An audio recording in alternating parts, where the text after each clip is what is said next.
အားလုံးမင်္ဂလာပါဒီနေ့ဗီဒီယိုလေးကတော့ကျွန်တော်တို့မြန်မာပြည်ဈေးကွက်ထဲဝင်ရောက်လာပြီဖြစ်တဲ့ Android tablet တွေကနောက်ထပ် performance ကောင်းပါတယ်ဆိုတော့ Xiaomi Passive လေးကို unboxing လုပ်ပြီးအတူတူကြည့်မှာဖြစ်ပါတယ်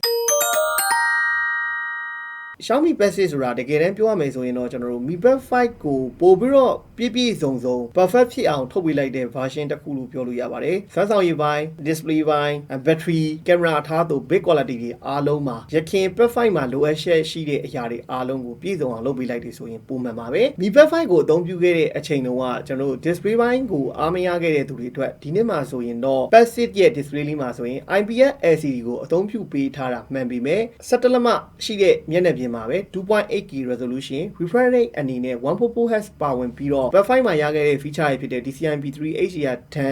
နောက်တစ်ခုအနေနဲ့ Dolby Vision တွေစပ်ပို့ပေးတာလေ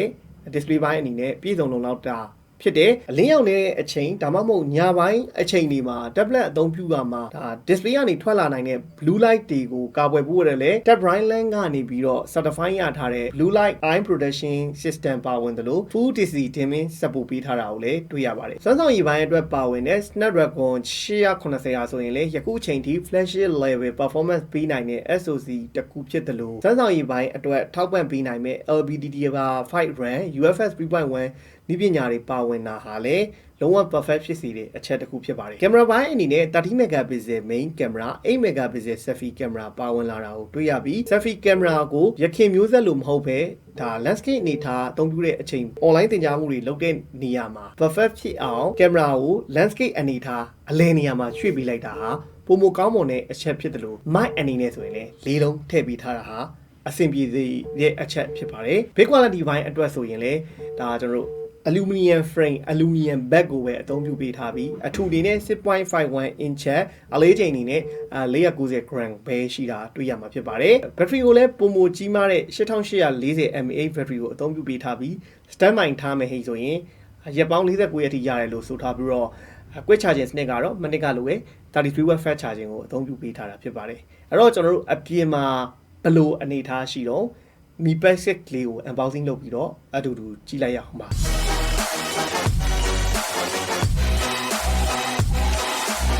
Xiaomi Passive ပါ RAM 128GB ကို9,59,000နဲ့ဝယ်ယူရရှိနိုင်မှာဖြစ်ပါတယ်တော့ဒါလေးတော့ခဏထားလိုက်အောင်မယ်ဘာတွေပါတော့ကြည့်ရအောင်ပုံမှန်တိုင်းကျွန်တော်တို့ဒါ user guide catalog ပါပါပဲပေါ့နော်ပိုကောင်းလာတာက Pad 5တုန်းကကျွန်တော်တို့ကအာသင်ကျိုးအာသင်ကောင်းကဘူးထဲမှာတစ်ခါတည်းမပါခဲ့ဘူးပေါ့ဒီကောင်မှာတော့ကျွန်တော်တစ်ခါတည်းပါလာတယ်33W charging ကောင်းပါမယ် Type C ကျိုးပါပါမယ်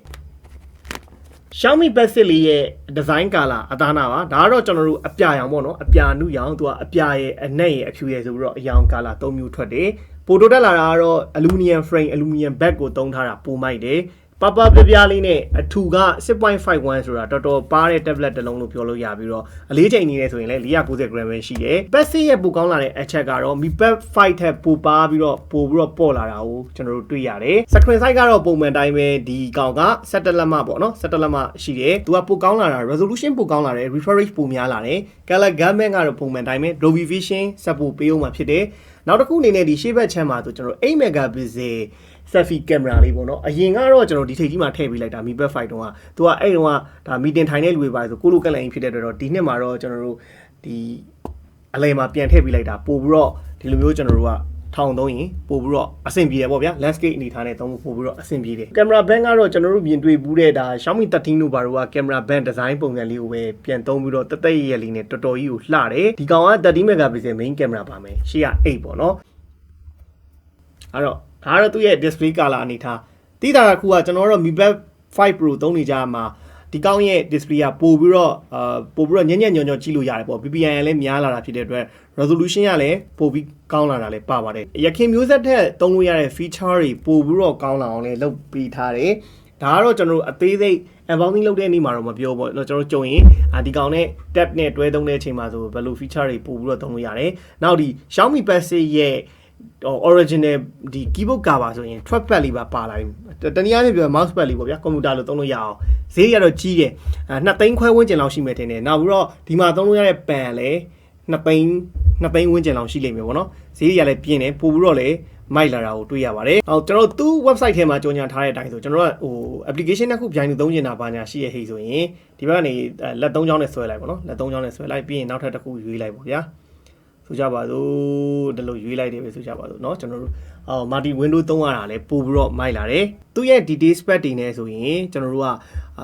Snapdragon 880ကိုသုံးပေးထားတယ်အမှန်တော့ Mi Band 5 Pro မှာသုံးထားတဲ့ SoC ကိုဒါ Mi Band 6မှာပြန်သုံးပေးထားတယ်ဆိုတော့ပြန်ပြီးတိုးတက်လာတယ်ဗျာဈေးနှုန်းအနေနဲ့ဆိုလဲ Mi Band 5နဲ့မကွာဘူးတောင်းကနန်းပဲကွာတဲ့အနေထားမှာအခုချိန်ဝယ်မယ်ဟိဆိုတော့passive ဝယ်ပေါ့ဗျာ Band 5အစားကတော့ passive တက်ဝယ်လိုက်ပေါ့ပစ္စည်းဝယ်လို့ရတယ်ဟိဆိုရင်နောက်ကျွန်တော်ကိုမေးတာတခုရှိရဲ့ Android version 13ပေါ့နော် Android version 13 logo ပေါ်လို့မရတဲ့ညီကိုဒီကလုတ်ပြလိုက်မယ်နော်ကျွန်တော် Android version ဒီမှာနိုင်လေးပေါ်တယ်အဲ့တော့နိုင်လေးပေါ်ရင်ကျွန်တော်တနိုင်လှည့်လိုက်ဗျာဒီမှာလဲလိုက်တနိုင်ပြန်သွားလိုက်ပါနောက်ကျွန်တော်အဲ့မဲ့ Android 13ဆိုပြီးတော့ပေါ်ပါတယ်အဓိကပြချင်တာကျွန်တော်တို့ refresh rate ကိုပြချင်တာပါ refresh rate ကဘာလဲဆိုတော့ तू က refresh rate ကdefault မှာထားရင် तू ကvariable 9မျိုး change ပြီးရလို့ပြောတယ်ပေါ့နော်ဒါမှမဟုတ် customer ထိုးရင်တော့ကျွန်တော်တို့က refresh rate ကဘယ်လောက်ထားလိုက်ရအောင်16Hz 90Hz 144Hz အဲ့လို3မျိုးရွေးလို့ရတယ်မဆိုးဘူးဗျကျွန်တော်တို့က90Hz လောက်ပဲထား game ဆော့မယ်ဆိုတော့ 144Hz ထားပါဗျာအဲ့တော့ default မှုပဲထားပေါ့ default မှုပဲထားရင်တော့ तू ကသူ့ရဲ့ဒီ refresh rate ကို9မျိုးထိအလိုတယောက်ချိန်ကြီးပေးတယ်ဆိုပြီးတော့သူ့ရဲ့ site မှာကြော်ညာထားတယ်တိုးတက်လာတဲ့အထက်မှာကျွန်တော် battery ပါမယ် battery ကရခင်မျိုးဆက်မှာ8900ကိုဒီကောက်မှာ8840 charging စနစ်ကတော့တိုးတက်မလာဘူး33 watt 33 watt ပဲဒါပေမဲ့ all round အနေနဲ့ဒီဈေးထဲမှာ Snapdragon 880လာ17လက်မရှိတဲ့performance ကောင်းတဲ့ tablet ကြီးကိုကျွန်တော်တို့ခုနက9သိန်းခွဲကျော်နေရတာကတော့တော်တော်တန်တယ်လို့ပြောလို့ရတယ်နောက်ပြီးဒီမှာ split screen ခွဲထားတဲ့ဟာကိုလည်းကျွန်တော်ဒီမှာနှိပ်လိုက်တယ်တခါ split screen အနေနဲ့သုံးလို့ရတယ်ပေါ့နော် tablet တက်ထုတ်ထားတဲ့ Mi Band ပို့ပြီးတော့အဆင်ပြေလာတယ်လို့ကျွန်တော်ပြောလို့ရတယ်ပုံစံလည်းတစ်ဖြည်းဖြည်းနဲ့ iPad မှာသုံးထားတဲ့ logo တွေ design တွေနဲ့တော့ပို့ပြီးတော့ဆင်လာတယ်ပေါ့ဗျာ basic Google service ကတခါတည်းပါတယ်တခါတည်းပါတာဖြစ်တဲ့အတွက်ကတော့ကျွန်တော်တို့ကChina အလုံးပဲဝယ်ပြီးလေ Google တွေကိုထည့်ပြီးတော့သုံးလို့ရတယ်အဲ့တော့ဒီ account and ဆင်တွေက basic Google service မှာ basic Google service ကို on ပါ basic Google service on ပြီးရင် get app ထဲမှာကျွန်တော်တို့Google update လုပ်လိုက်ရင်ရပြီပေါ့နော်တခါတည်းကျွန်တော် Google သုံးလို့ရလားမေးတဲ့ new key တွေအတွက်เนาะကျွန်တော်ဒီမှာ Google Play Service ဆိုပြီးရိုက်ထားတဲ့အချိန်မှာဒီမှာ Google Play Store ဆိုပြီးကျွန်တော် update လေးပေးပါတယ်အဲ့ဒါလေးကိုကျွန်တော် install လုပ်လိုက်ပါအဲ့ဒါဆိုရင်ကျွန်တော် Play Store ကပုံမှန်တိုင်းဒီ global version တွေလိုမှာပဲအလွယ်တကူအသုံးပြုလို့ရပါပြီကျွန်တော် Facebook သုံးချင်တာဖြစ် Viber သုံးချင်တာဖြစ် VPN သုံးချင်တာဖြစ်အားလုံးသုံးလို့ရပါတယ်ကျွန်တော်ဒါ Mi Band 6လေးရဲ့ back ကပါအသားနာပေါ့ဗျာ aluminum frame ဒါ aluminum back ဆိုတော့တော်တော်Mi Band 5တဲ့ပုံမှန်သွားတယ်ဒီရ socket လေးကတော့ကျွန်တော်တို့ဒီ keyboard cover နဲ့ချိတ်တဲ့အချိန်မှာဒီကောင်နဲ့သွားပြီးတော့ချိတ်ဆက်မဲ့နေရဖြစ်ပါတယ်တော်တော်လေးကို tablet ရဲ့ site ကကျွန်တော်တို့ရှိမှပြောရလို့ပါတယ် 6.51 ဆိုတော့တော်တော်ပါတဲ့အနေထားအလေးချိန်ကလည်း490 gram ပဲရှိရယ် camera band ကတော့ဒါမစိုးသလောက်လေးထွက်ချင်တဲ့အနေထားမှာပဲရှိရယ်လှတာတော့တော်တော်လေးလှတယ် Xiaomi 13ရဲ့ camera band design လေးနဲ့တော့ပိုသွားဆင်တယ်နောက်30 megapixel main camera ပဲပါမယ်ပေါ့နော်အပေါ်မှာကျွန်တော် speaker နှလုံးပါမယ်ဒီအောက်မှာ speaker နှလုံးပါမယ်ဆိုတော့လုံးဝ quad speaker အတန်တော်ကြီးကလမ်းပြန်နေအောင်နားထောင်လို့ရမယ်နောက်ဒီမှာကျွန်တော်သူ support ပေးတယ်ဟလား Dolby Vision ရော Dolby Atmos ရော support ပေးတယ်ပေါ့ Dolby Vision ကကြတော့ကျွန်တော်ဒီကြီးတဲ့ video ရုပ်ထွက်ကာလာတွေကိုကိုယ်စိတ်ကြိုက်အောင်ပြောင်းကြည့်လို့ရတယ် Atmos ကတော့အတန်ပေါ့နော်အတန်ကို equalizer လို့ချိန်လို့ရတာဒီအပေါ်ဘက်မှာနောက်တစ်ခုအနေနဲ့ကျွန်တော် power button ပါမယ်ဒီဘက်မှာတော့ကျွန်တော် volume up down မိုက်တစ်လုံးပါမယ်နောက်ဒီကောင်ကတော့ကျွန်တော်တို့ဒါသူပန်ပေါ့နော်သူနဲ့ချိတ်ဆက်မဲ့ပန်လေးကတ်တဲ့နေရာလေးပါဒီအချိုင်လေးကပြီးရင်ဒီမှာမိုက်တစ်လုံးပါမယ်နောက်အောက်မှာခုနပြောတဲ့ကျွန်တော် speaker နှလုံးထပ်ပါမယ်ဒီမှာမိုက်ပါမယ် type C port ပါမယ်လုံးဝကျွန်တော်တို့ဒီဘက်ကတော့ပြောင်းဟိုမိုက်ကလည်းကျွန်တော်တို့ရှေ့မှာသူပြောတဲ့အတိုင်းမိုက်က၄လုံးပါတာဖြစ်တဲ့အတွက်ဒါ video meeting တွေစာတင်မဲ့ကလေးတွေလုပ်ငန်းခွင်အတွက်သုံးဖို့ကတော့လုံးဝ perfect ပြည့်စုံမယ် performance ကတော့ Snapdragon 880ဆိုတာဒီချိန်ထိအရင်မိုက်တဲ့ထဲမှာပါတဲ့ SoC တစ်ခုဖြစ်ပါတယ်ဒီ tablet ရဲ့ camera ထဲမှာဘာတွေပါတော့ကျွန်တော်တို့နည်းနည်းလေးဖွင့်ကြည့်ကြည့်မယ်ပေါ့နော်ဖွင့်ကြည့်ကြည့်မယ်ဟေးဆိုတာ tablet ကတော့ကျွန်တော်တို့အဓိက tablet ကြီးကင်ပြီးတော့တော်တော်များများတော့ဓာတ်ပုံဗီဒီယိုမရိုက်ဘူးလို့တော့ထင်ပါတယ်ပေါ့နော်ဒါပေမဲ့ဟိုကျွန်တော်တို့ကလည်းပါလာပြီဟေးဆိုတော့နည်းနည်းလေးသူ့ camera 30 megapixel လေးစမ်းကြည့်တာပေါ့ဗျာ open menu ဆို swipe down လုပ်လိုက်တယ်ကျွန်တော်ဒီမှာ asset ratio တွေ grid line တွေထည့်နော် AI မှုတွေဖွင့်လို့ရမယ်dynamic shot 2 နော် setting တွေဖွင့်လို့ရမယ် okay အဲ့ဒါခဏပါရိုက်ကြည့်အောင်ဗီဒီယိုကဘယ်လောက်ရိုက်လို့ရတော့ဗီဒီယိုကကျွန်တော် 4K 30 fps ရိုက်လို့ရတယ်မစိုးပါဘူးเนาะအဲ့ပေါ့880သုံးထားမှာတော့ 4K ရိုက်လို့ရတာမဆန်းပါဘူးเนาะ document scan လုပ်လို့ရတယ်ဒါကတော့ tablet မှာအသုံးဝင်လိမ့်မယ်ကျွန်တော်တို့3ပြစ်ကောင်း3ပြစ်နိုင်တယ် selfie video ကလည်းကျွန်တော်တို့ selfie video ကတော့ full HD နဲ့ပဲရိုက်လို့ရပါမယ် photo selfie ကဘယ်လိုအနေထားရှိအောင်မိုးမှာတော့ကျွန်တော် AI watermark တင်တော့ jewel video jewel video ပါလဲမိုက်တာပဲဟာเนาะ tablet ကြီးနဲ့ကျွန်တော် jewel video ရှီရောနောက်ကောပြိုင်တူရိုက်လို့ရတယ်ပေါ့ဗျာအဲ့တော့ဟိုနှစ်ယောက်ရိုက်ချင်တဲ့ဟိတ်ဆိုလဲဟိုဘက်ကလူနဲ့ဒီကလူနဲ့အတူတူရိုက်လို့ရတာလဲမိုက်တယ်เนาะအဲ့တော့ tablet ရဲ့ကင်မရာကဘာဖြစ်တယ်ညာဖြစ်တယ်တော့ကျွန်တော်တို့မပြောတော့ပါဘူးပေါ့ဗျာပါတဲ့ feature လေးပဲကြည့်เนาะကျွန်တော်ဒီလို jewel video view လေးတွေကျွန်တော်တို့ရိုက်လို့ရမယ်ဗျာပါတော့ကင်မရာတွေလိုပဲပါမယ်အားလုံးကတော့ဒီ tablet ကြီးကင်ပြီးတော့ဓာတ်ပုံတွေဗီဒီယိုတွေရိုက်မယ်လို့တော့မမျှော်လင့်ပါဘူးပေါ့နော်အဲ့တော့သိပြီးတော့ဘာမှထွေထူးပြောစရာမရှိဘူးပုံမှန်ပဲပေါ့ဗျာเนาะဒါကကျွန်တော် night shot နဲ့ရိုက်လိုက်တော့ contrast night shot နဲ့ရိုက်တဲ့အချိန်မှာတော့ contrast လေးတွေနည်းနည်းပိုများတာတွေ့ရတယ်ဗျဒါသူ selfie camera 8 megapixel ကျွန်တော်တို့ selfie camera ပါ8 megapixel selfie เนาะကျွန်တော်စိုးပါဘူး skin တုံးကတော့တလား smooth တော့လုပ်ပြီးတာပဲဟဲ့လားเนาะဒါကကျွန်တော်တို့သူ့ကင်မရာနေထားပါကင်မရာကတော့ပုံမှန်တိုင်းပဲပေါ့ဘာလို့ဆိုတော့ကင်မရာကြီးကင်ပြီးတော့အကုန်လုံးလဲဒါဓာတ်ပုံရိုက်မယ်လို့တော့မထင်ဘူးပေါ့နော်ဒါပေမဲ့သူ့ရဲ့ဒီရှေ့က main camera ဒါ video conferencing လုပ်တဲ့အချိန်ပါညာဆိုရင်တော့အဆင်ပြေပါတယ်တော်တော်ဟိုကြည့်ရတာဒီမှာကြည့်လိုက်ပါနော်ကျွန်တော်တို့ဒီမှာပြမယ်နော်ညံ့ညောလေးနဲ့ချောချောမွေ့မွေ့လှလှပပလေးထွက်ပါတယ်တော့ beautify နေပါထည့်လို့ရသေးတယ်ဗျာကျွန်တော်ဒီမှာ smooth level ဘယ်လောက်ထားခြင်းတော့ big eye လား slender လုပ်ခြင်းလားနော်အကုန်လုံးလို့ရတယ်နော်အဲ့ဒါတော့ကောင်းပါတယ်ဒါကျွန်တော်တို့ MLBB Setting မှာရနိုင်မဲ့ Mobile Legends graphic setting ကိုတစ်ချက်ပြပေးမှာဖြစ်ပါတယ်ကျွန်တော်တို့ passive မှာတော့တခါတည်းကျွန်တော်တို့ ultra ပွင့်ပြီပေါ့နော်ကျွန်တော် graphic ultra refresh high နဲ့ MLBB Setting မှာကျွန်တော်တခါတည်းဆော့လို့ရပါတယ် MLBB Setting မှာရနိုင်တဲ့ graphic setting တွေကိုတစ်ချက်ပြပေးမှာဖြစ်ပါတယ် graphic and audio မှာဆိုရင်ကျွန်တော်ပြောလို့ပဲเนาะသူက HDR H-Twin Ultra HD Ultra ဒီပွင့်နေဗျာ H-Twin ဆို16 fps က balance မှာလဲ16 fps smooth မှာလဲ16 fps 16 fps က HDR ထိရတယ်ဗျာဒါ Ultra HD ဆို Ultra ဒီပွင့်နေအဲ့တော့အဲ့ဒီကောင်ဒီမှာကျွန်တော်တို့ဟိုပပအဆင်ပြေဆော့လို့ရပါတယ် gyro ကတော့ကျွန်တော်ဒီမှာပြပေးမယ်ဒါပေမဲ့ဒီ tablet ကြီးကင်ပြီးတော့ gyro နဲ့တော့မဆော့တော့ပါဘူးเนาะ tablet ကြတော့ဒီလိုချိန်ပြီးတော့ပဲ ADS နဲ့ဆော့မယ်ထင်ပါတယ်เนาะကျွန်တော် gyro ကလည်းပေါ့ပါတယ်เนาะဒီမှာကြည့်လိုက်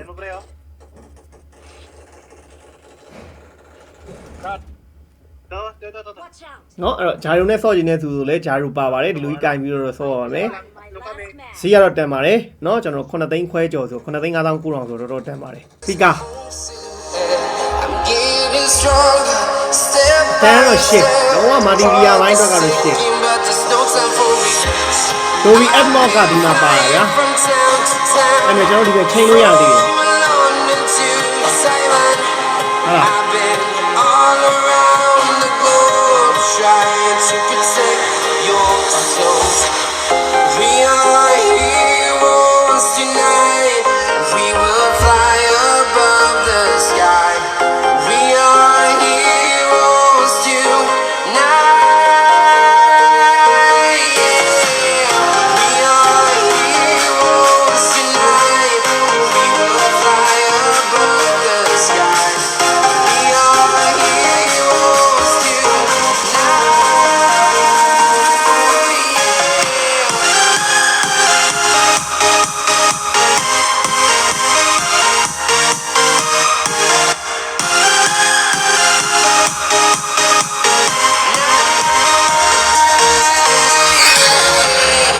နော်ဒီလောက်ဆိုတော့ရပြီထင်ပါတယ် speaker ကြီးကတော့ share ကြီးပါရုပ်ထွက်အနေထားကျွန်တော်ပြမယ်ရုပ်ထွက်အနေထားကတော့ဒီမှာပဲကြည့်လိုက်ပါအများကြီးမိနစ်ကထက်ပိုပြီးတော့တော်တော်ကြီးကိုရုပ်ထွက်ကကောင်းလာပါတယ်တေချာကက်ကြည့်မယ်ဟေးဆိုရင်တော့ဒါ screen size ကြီးကကြီးတော့ဗျာ PPI 309 တိုးတက်လာပြီမဲ့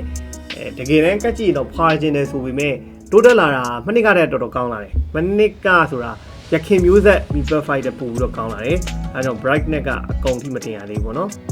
ကြည့်လိုက်ပါရုပ်ထွက်ကတော့တော်တော်အဆင်ပြေပါတယ်တော်တော်ကိတ်ဆုံးတင်ပြီးထားပါတယ်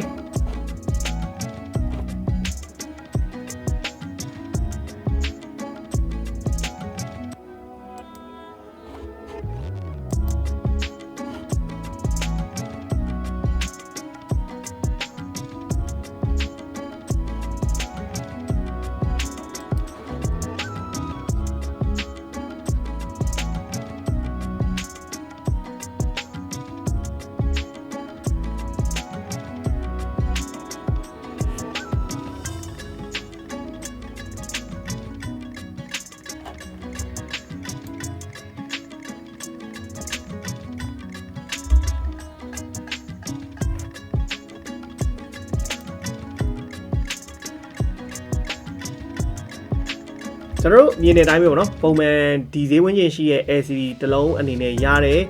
resolution ကိုနောက် color progression ကို brightness နဲ့ contrast တွေကတော်တော်အဆင်ပြေတယ် multimedia ဘိုင်းအတွက်ကတော့ကျွန်တော်တို့ MLBB သုံးစင်ကလေးအားလုံးသိပြီးသားပါလုံးဝ perfect ဖြစ်ပြီးတော့ဆန်းဆောင်ရည်ဘိုင်းအတွက်လည်းစိတ်ကြည်နေစေတဲ့ tablet တွေဆိုတာထွေထူးရှင်းပြစရာမလိုဘူး။နောက်ဒီ tablet ကြီးနဲ့ကျွန်တော်ကြည့်ရဲ့အချိန်မှာမျက်လုံးထိခိုက်မှုတွေပါညာဟလား tablet ကထွက်တဲ့ display ကလင်းရောင်တွေကိုကာဝယ်နိုင်မှုအတွက်ဒါ blue light technology ကဒါ touch line လက်ကနေပြီးတော့ certify ရတဲ့နည်းပညာထည့်သွင်းထားသလို low light အနေထားတွေမှာဒီကျွန်တော်မျက်လုံးထိခိုက်မှုကို short ချနိုင်မှု screen ကိုချိန်ကြည့်နိုင်မှုအတွက် fully DC dimming technology ရတယ်ပါဝင်နေဆိုပြီးတော့သူ့ site မှာလည်းညွှန်ထားတယ်screen ကကျွန်တော်ချဲလို့ရတယ်เนาะကျွန်တော်ကဒီမဲ့ screen ကိုအကြီးဟိုလုံးဝပြလိုက်တာ full screen သုံးချင်တယ်ဆိုလည်းရတယ်ဟဲ့ full screen မှုနဲ့ပြလိုက်တာတော့အဲ့တော့ကျွန်တော်တို့အနက်ပြတာလည်းမစိုးဘူးပေါ့နော် contrast ကလည်းမစိုးဆိုတော့ဒီသူ့ရဲ့ color အနက်နဲ့ဒီကအနက်နဲ့ရှင်းကြည့်လိုက်ပေါ့အနက်ရောင်ပြတာလည်းတော်တော်များပါတယ်ပေါ့နော်ပြီးရင်ဒီမှာကျွန်တော် Dolby Vision နေတဲ့သူတွေအတွက်ဒါပုံမှန်သူ့ရဲ့ color ပေါ့ဗျာဒီ Dolby Vision style ထည့်လိုက်ပေါ့နော်ဒါ style ပိုင်း Dolby Vision ပါတာ vibrant ဖြစ်သွားတဲ့အရာ HDR ဖြစ်သွားတဲ့အရာနော်ဒီမဲ့အရာတွေကျွန်တော်စိတ်ကြိုက်ပြောင်းလို့ရပါတယ် black and white ကတော့အတိအကျဆုံးပေါ့နော်ဒါကကျွန်တော်တို့က Dolby Vision ပါမှဒီလိုတွေcolor တွေအရာတွေကိုကျွန်တော်တို့ကပြောင်းပြီးတော့ကြည့်လို့ရတာပါအဲ့တော့ကိုဖုန်းတွေမှာလည်းပါတယ် Dolby Vision ပါတယ်ဟဲ့ဒီလိုပြောင်းပြီးတော့ကြည့်လို့ရပါတယ်ဟော HDR စိတ်ကြိုက်ပြောင်းပြီးကြည့်လို့ရပါတယ်အဲ့တော့ multimedia ဘိုင်းအတွက်ကတော့ကျွန်တော်ဘာမှ performance ဘိုင်းကတော့ပြောစရာမလိုအောင်ကောင်းတယ်လို့ပြောလို့ရပါတယ်ဒါကတော့ကျွန်တော်တို့ဒါ MLBB 6ကိုဝင်ရမယ့် feature နဲ့အသုံးပြုရင်တွေ့ရမယ့်အတွေ့အကြုံလေးကိုကျွန်တော်တို့unboxing လုပ်ပြီးပြခဲ့တာဖြစ်ပါတယ်ကြုံခဲ့ရင်တော့ကျွန်တော်တို့နောက်များကြုံခဲ့ရင်တော့လိုအပ်တာတွေဒီ keyboard တွေရောက်လာတယ်နောက် pen တွေရောက်လာရင်တော့တက်တက်ထပ်ပြီးတော့စမ်းပေးပါမယ်ဒီနေ့ကျွန်တော်တို့ unboxing လုပ်ပြီးတော့ဒါ pack 6လေးကိုမြင်ရတဲ့ first impression တွေနဲ့ပြောရရင်ဒီကောင်ကကျွန်တော်တို့ရှေ့မှာ intro မှာပြောပြပေးခဲ့သလိုပဲ perfect မှာရှိတဲ့လိုအပ်ချက်တွေကို perfect ဖြစ်အောင်ထုတ်ပေးလိုက်တဲ့ tablet တစ်လုံးလို့ပြောလို့ရတယ်အဓိကတိုးတက်လာတဲ့အချက်တွေထဲမှာကျွန်တော်တို့ရှေ့မှာပြောခဲ့သလိုဒါလုံးဝ metal body ဖြစ်တဲ့ aluminum frame aluminum back နဲ့ထုတ်ပေးလိုက်တာမိုက်တယ်။နောက်ဒီရှေ့ကဒီ touch screen အတွက်ကာဝယ်ဖို့အတွက်လည်းသူက Gorilla Glass 3ကိုသုံးပေးထားတယ်။နောက်ထပ်ကင်မရာအနေနဲ့အရင်တော့ကျွန်တော်တို့ Back 5မှာဆိုရင်ဒီနားမှာပါတာပေါ့ Back 6ကဒီမှာထည့်ပေးလိုက်ပြီဆိုတော့ကျွန်တော်တို့ဒါ meeting လုပ်တာဘာညာနားမဟုတ်ကျွန်တော်တို့ Zoom meeting ထိုင်တာကျောင်းစာတင်တာဒါ conference call တွေဘာညာတွေပြောတဲ့နေရာမှာလည်းပို့ပြီးတော့ perfect ဖြစ်သွားသလိုသူ့ရဲ့ tablet MIUI tablet OS ကလည်းတော်တော် UI ကလည်းတော်တော်အဆင်ပြေလာတယ်ပေါ့နော်ဒီကျွန်တော်တို့ multi function သုံးချင်တဲ့ဘာညာဆိုရင်ကျွန်တော်တို့ကပို့ပြီးတော့မိုက်လာတာကိုတွေ့ရတယ်ဟိုမြင်တာအောင်ထပ်ပြရင်ဒီလိုပေါ့နော်ကျွန်တော်3 finger နဲ့ဆွဲလိုက်တယ်နောက်တစ်ခုဒါကကျွန်တော် Play Store ဒီဘက်ကကျွန်တော်ရိုက်ထားတဲ့ဓာတ်ပုံတွေကြည့်ချင်လားဒီမှာဒီလိုအလွယ်တကူသုံးလို့ရတာတွေ့ရတယ်ပေါ့အဲ့ဒါကတော့ဟို Back 5မှာလည်း update ဒီမှာတော့ဒါကြကျွန်တော်ရကောင်းရနိုင်တယ်နောက်ထပ်တိုးတက်လာတော့ performance ဘိုင်းအတွက်880ထည့်ပေးလိုက်တာတနည်းအားပြောရရင် MLBB 5 Pro နဲ့စွမ်းဆောင်ရည်အတူတူဖြစ်တာကိုပတ်စစ်မှာရပြီပေါ့ဗျာရခင် Pro version မှာရမယ့်စွမ်းဆောင်ရည်ဒီ Pad 6မှာတင်ပါလာပြီ Pad 5 Pro ရဲ့ SoC ကိုပတ်စစ်မှာထည့်ပေးလိုက်တယ်နောက်ပြီးရင်ကျွန်တော်တို့ဒီ battery ဘိုင်းအနေနဲ့ဆိုဒီကောင်က8800ကျော်ထည့်ပေးလိုက်တော့အရင်ကထွက်ခဲ့တဲ့ကောင်က8900ကျော်ဆိုတော့ battery ဘိုင်းကိုလည်းမစိုးစောက်လေး upgrade လုပ်ပေးထားတာကိုတွေ့ရတယ်အဲ့တော့ခြုံငွေပြီး3000ရရင်ဈေးနှုန်းတွေနဲ့9,5900 9,6000ဝန်းကျင်tablet လုံးနေနေဆိုရင်လောလောဆယ် Android tablet တွေထဲမှာဈေးတန်ပြီးတော့ powerfully performance ကောင်းကောင်းပေးနိုင်တဲ့ tablet တစ်လုံးလို့ပြောလို့ရတယ်ဒီချိန်မှာ Pad 6ဝယ်ရမလား Pad 5ဝယ်ရမလားဆိုတဲ့သူတွေအတွက်လည်းဈေးတော့အရင်မကွာတော့ဘူး9,6000ဝန်းကျင်မှာဆိုရင်တော့ကျွန်တော်ဆိုရင်တော့ Pad 6ပဲဝယ်ပြမယ်လို့ပြောရင်လည်းဒီနေ့ unboxing လေးကိုဒီမှာလည်းအဆုံးသတ်ပါတယ်အားလုံးဘိုင်းဘိုင်းပါခင်ဗျာ